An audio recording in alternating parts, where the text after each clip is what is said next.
تم نے علی کو چوتھا مانا، کم سے کم تم علی کو چوتھا مانتے ہوئے تو تم غم مناؤ، انصاف تو کرو کہ قاتل علی کے لیے جو ہے وہ مرثیے کہے جائیں، کتنے شرم کی بات ہے۔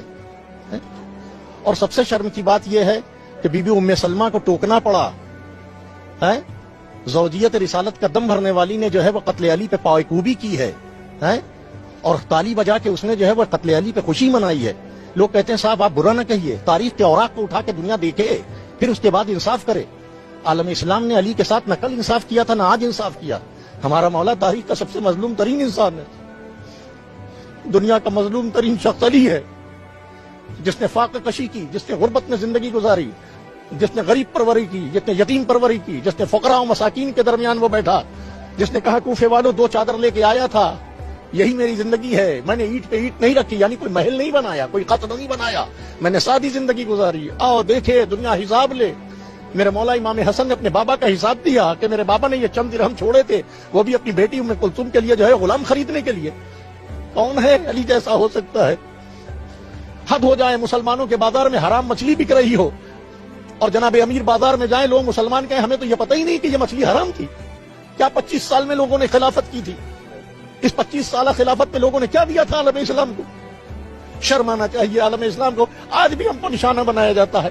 خدا ساری دنیا کے شیعوں کو محفوظ رکھے، خصوصاً افغانستان، پاکستان، عراق اور تمام سعودی عرب، تمام جگہوں پر شیعان علی کو محفوظ رکھے، ورنہ دنیا کے کلمہ گویوں نے آج بھی ہم کو علی کی محبت کا نشانہ بنایا جاتا ہے، آج بھی ہم کو قتل کیا جاتا ہے، مساجد میں ہمیں مارا جاتا ہے۔ یہ بنیاد کس نے رکھی مسجدوں میں قتل کی؟ اگر ابن ملجم کی جرأت کو جو ہے وہ لوگوں نے جو ہے وہ نصب کیا ہوتا تو کسی میں ہمت نہیں تھی کہ جو ہے آج ہم کو مسجدوں میں مار لیتا۔ آج نماز جمعہ میں ہمیں مارا جاتا ہے۔ ہمارا جرم کیا ہے؟ صرف یہی کہ ہم علی کے چاہنے والے ہیں۔ ہمارا جرم یہی ہے کہ ہم جناب امیر کے برادران اہل سنت، السلام علیکم ورحمۃ اللہ تعالی وبرکاتہ، حامدا ومصلیا ومسلما، اما بعد فاعوذ باللہ من الشیطان الرجیم، بسم اللہ الرحمن الرحیم۔ رضی اللہ عنہم ورضوا عنہ، صدق اللہ العظیم وصدق رسولہ النبی الامین المتین الکریم۔ اللہ رب محمد صلی اللہ علیہ وسلم، نحن عباد محمد صلی اللہ علیہ وسلم، صلاۃ والسلام علیک یا رسول اللہ صلی اللہ تعالی علیہ وسلم۔ ہمارے عزیز نے اور ہمارے ایک قریبی شخص نے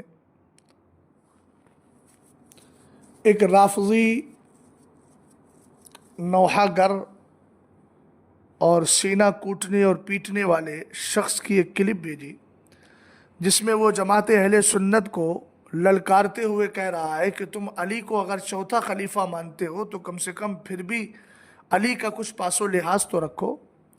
الحمدللہ رب العالمین، ہم سب اہل سنت والجماعت مولا کائنات رضی اللہ تعالی عنہ کو چوتھا خلیفہ بھی مانتے ہیں، اور ہم آپ سے حد درجہ محبت بھی کرتے ہیں۔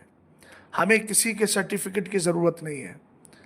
اور اس نے یہ بھی کہا کہ مولا کائنات رضی اللہ تعالی عنہ کی شہادت پر لوگ خوش ہوتے ہیں، غم نہیں مناتے، تم لوگ غم مناؤ۔ الحمدللہ ہمارے اسلام میں، ہمارے مذہب اسلام اور مصطفیٰ کریم علیہ السلام کی شریعت میں کہیں پر بھی 3 دن سے زیادہ غم منانے کی اجازت نہیں ہے۔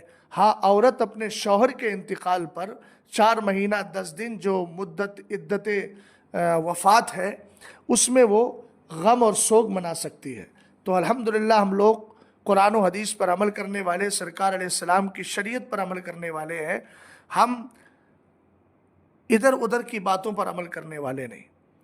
اس کے بعد کہتا ہے کہ مرثیہ خوانی پڑھی جاتی ہے اور کی جاتی ہے، مرثیہ خوانی کی جاتی ہے اور مرثیہ پڑھا جاتا ہے ان لوگوں کا جنہوں نے مولا کائنات رضی اللہ تعالی عنہ کو شہید کیا۔ تو یاد رکھو، ہم مرثیہ خوانی کے قائل ہی نہیں ہیں، ہمارے یہاں کوئی مرثیہ جائز نہیں ہے، یہ مرثیہ خوانی نہیں کی جاتی، ہم مرثیہ خوانی کے قائل نہیں ہیں۔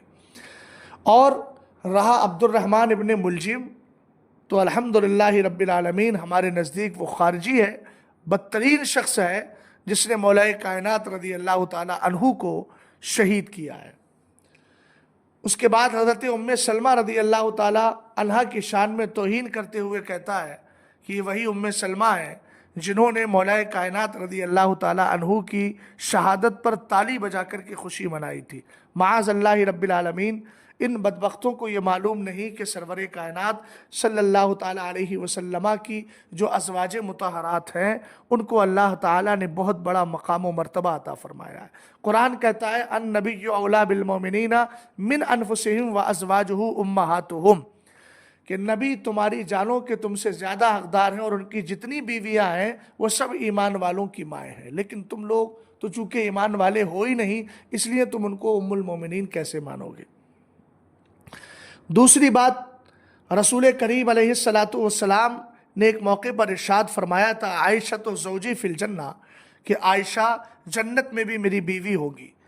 حضرت عبداللہ ابن عباس رضی اللہ تعالی عنہما نے جب اس حدیث کو بیان کیا ام المومنین عائشہ صدیقہ رضی اللہ تعالی عنہا کے سامنے، تو آپ نے ایک جملہ عرض کیا تھا کانا رسول اللہ صلی اللہ تعالی علیہ وسلم اکرم علی اللہ من ان یزوجہ جمرۃ من جمر جہنم، کہ میرے نبی علیہ السلام تو اللہ کی بارگاہ میں اس سے بالا تر ہیں، بلند و بالا ہیں کہ اللہ تعالیٰ اپنے نبی کے نکاح میں کسی جہنمی عورت کو دے دے۔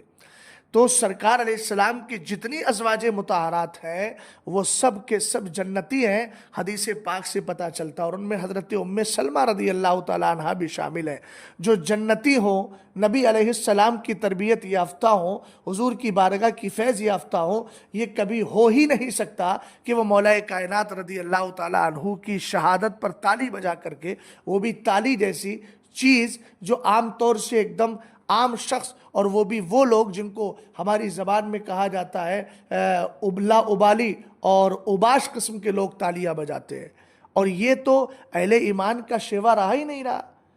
قرآن نے کہا وما کانا صلاتہم عند البیت الا مکاؤ و تصدیہ، کافروں کی نماز خانہ کعبہ کے قریب ایسے ہوتی تھی، شور مچاتے تھے، تالیاں بجاتے تھے۔